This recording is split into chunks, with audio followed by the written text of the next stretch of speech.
welcome everybody to the Superhumanistic podcast, where we talk about all things health and wellness as it relates to longevity. We are your hosts, David and Jessica. Thank you for joining us today. Make sure you hit that follow button on this podcast so you never miss another episode, and make sure that you follow Superhumanistic on social such as YouTube. We would greatly appreciate it if you share this podcast with someone that you love, so that way they can live a healthy, happy, and long life. Last week, we talked about inflammation, and we break down the inflammation that could be good for you if you're injured or experience a cut, and then we also break down what chronic inflammation does if you continue to experience inflammation, and that could lead to some diseases such as type 2 diabetes and other things. So if you are interested in that topic, go back and listen to last week's episode. This week, we are going to be talking about 6 habits that neurologists swear by when it comes to having a healthy brain and really just that lifelong clarity that we're all aiming for. Neurologists, they are the brain experts, of course. So they're the ones who see what happens when things go wrong, whether it be memory loss, strokes, or cognitive decline. But what do they do to protect their brains? We're going to break it down for you and start jumping into those habits. Yeah.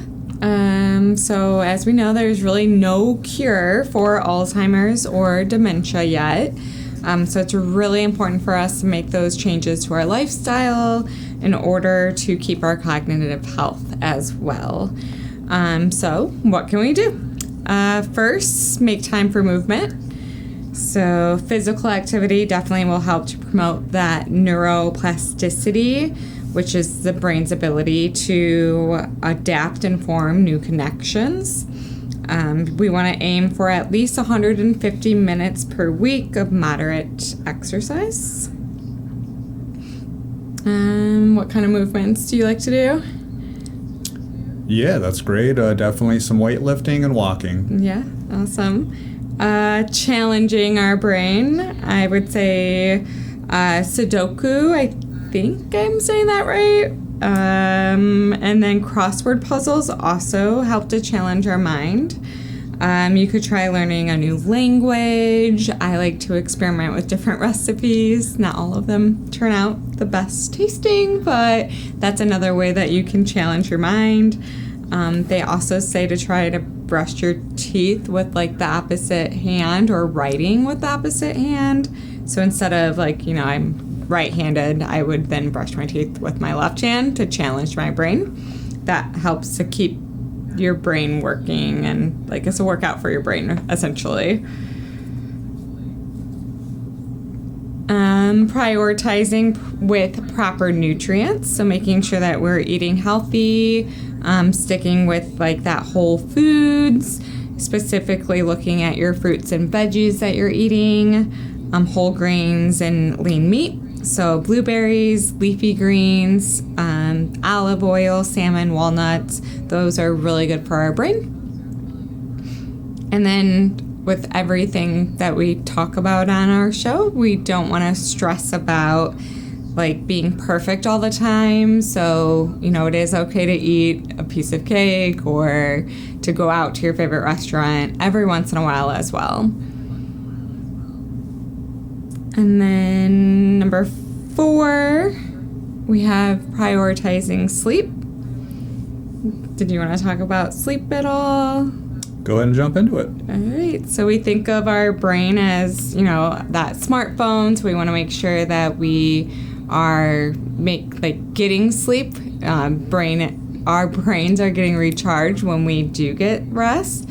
So if we're consistently not getting enough sleep, we actually are increasing the risk for dementia by 30%. So we want to make sure, especially as we are getting older, so if you're in your 50s, 60s, 70s, that you really prioritize your sleep.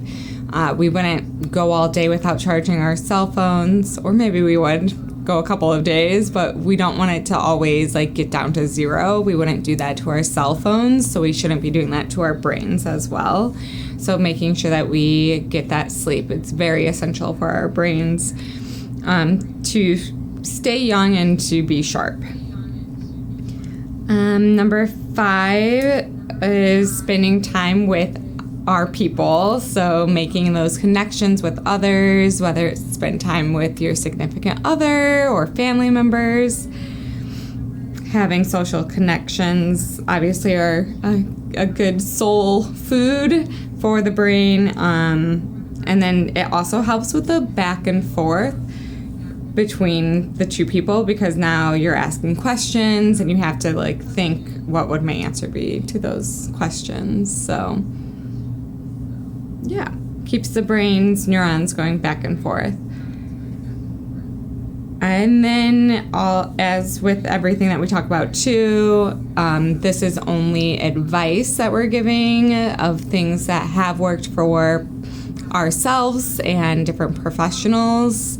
Research that we have done that have shown that these techniques and strategies work, but always consult your doctor as well if you feel that something is off, or you're feeling like I'm not getting the sleep that I need, or my brain just feels, different. Making sure that we are really taking that time to write down how we're feeling and then sharing that with our normal checkups that we get. And I know you're really good about going for like a yearly checkup. I myself am not so good. All right. Well, there you have it. I just want to finish off with a quote from Dr. Scott Graffin, a neurologist. Exercise is the only intervention we know that affects every domain of brain function, from memory to mood to attention. So start with a walk after dinner, start exercising, start strength training and lifting those weights, which can be important as well. So these habits aren't extreme, but they're incredibly powerful when practiced consistently. So make sure that you start implementing some of these habits into your life so that you can be superhumanistic. We'll see you next time.